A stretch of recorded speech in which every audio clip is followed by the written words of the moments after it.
The Vanishing of Brian Shaffer, Part 1, Into the Night. Opening, Hook. Zenvoutrian, it was the start of spring break. April 1st, 2006, Columbus, Ohio. 27-year-old Brian Shaffer, a promising medical student, a loving son, and a man grieving the recent death of his mother, walked into a bar. Hours later, he would simply vanish. No witnesses, no signs of struggle, no footage of him ever leaving. Just a mystery so strange, so infuriating, that even the FBI would call it unexplainable. This is not just a disappearance. This is the story of a man who walked into the night and never came back. Chapter 1. Who was Brian Shaffer? Brian Randall Shaffer was the kind of guy people remembered. At 6'2" with soft eyes and an easy smile, he came off as both charismatic and quiet, a calm confidence.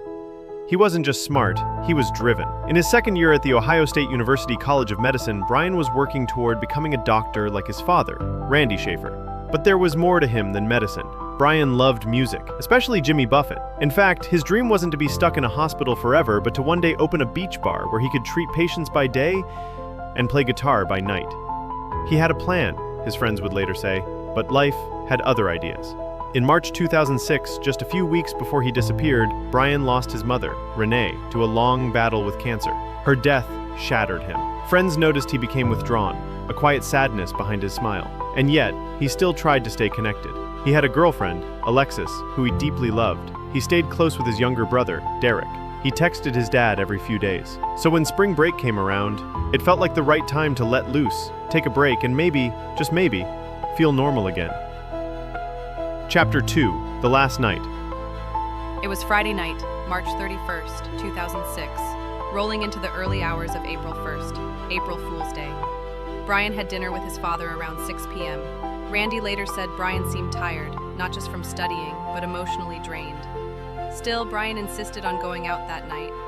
He was meeting up with his close friend, Clint Florence, for some bar hopping near campus. They started at the Gateway Complex, a popular strip full of restaurants and college bars. They had drinks at a few places, then more drinks.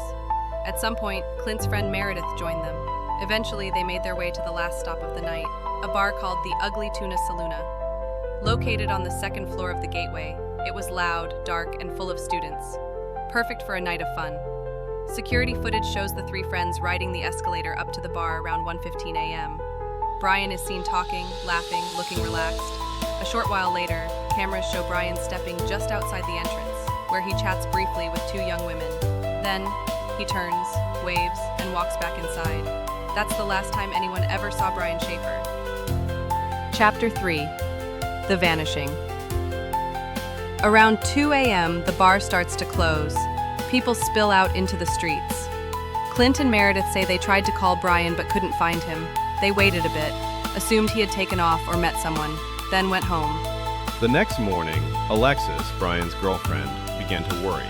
They had plans to fly to Miami on Monday, a trip he'd been looking forward to for weeks. He never missed a call. He never went silent. But now, he wasn't answering. By Sunday, he still hadn't returned home. His car remained in the same parking spot. His phone was ringing, but no one picked up. And then, on Monday, April 3rd, Brian missed their flight to Florida. That's when his father, his brother, his girlfriend, they all knew something was very, very wrong. Police were called. The investigation began, and from the beginning, it made no sense. Chapter 4. The Surveillance Puzzle. The Ugly Tuna had only two visible entrances/exits. One was the main public entrance with a camera pointing directly at it. The other was a service exit, through a dimly lit construction zone, filled with debris and hard to navigate. Police reviewed the footage dozens of times. Brian is clearly seen going in, but never coming back out. Not through the main door, not through the back. It was like he had vanished into thin air. They checked every frame. They watched as Clint and Meredith left, as the crowd thinned out. No Brian. The camera wasn't broken. The timestamps were accurate. No camera blind spots, no glitches, no signs of tampering.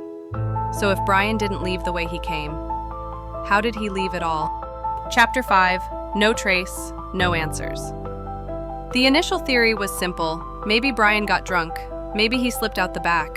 Maybe he fell, got hurt, or wandered off into the construction site and died. But police searched the entire area with canine units. They combed through dumpsters, alleyways, and rooftops. They checked nearby hospitals and shelters. Nothing.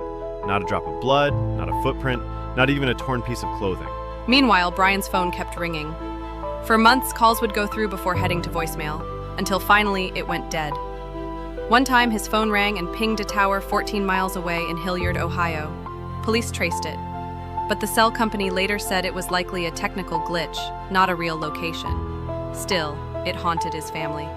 If his phone rang, did that mean he was alive? Chapter 6. The people around him. Let's talk about Clint Florence, Brian's friend and last known companion.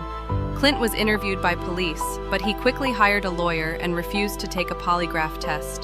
To this day, Clint has never spoken publicly about that night, never appeared on camera, never helped in the search.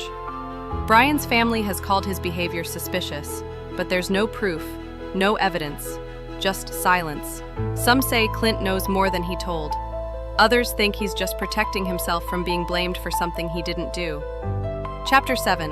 A Father's Search. Randy Shaffer, Brian's father, was tireless.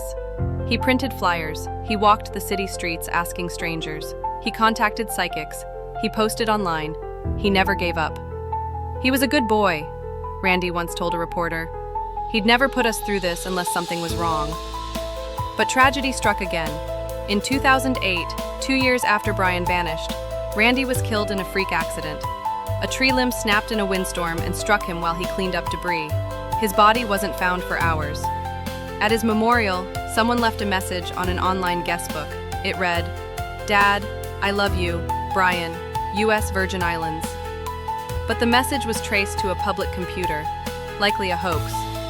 Still, people couldn't help but wonder. Chapter 8. Theories in Darkness. More than a decade later, the theories continue. 1. Murder and cover-up. Some believe Brian was killed, possibly inside the bar, and his body hidden before police arrived. But there's no sign of a struggle, no blood, and no access to dispose of a body without being caught on camera. 2. Voluntary disappearance. Could Brian have staged his own disappearance? His mother's death hit him hard. Maybe he snapped, ran off, started a new life somewhere. But that theory doesn't add up either. He was deeply in love. He was about to go on vacation. He had no history of mental illness or delusions.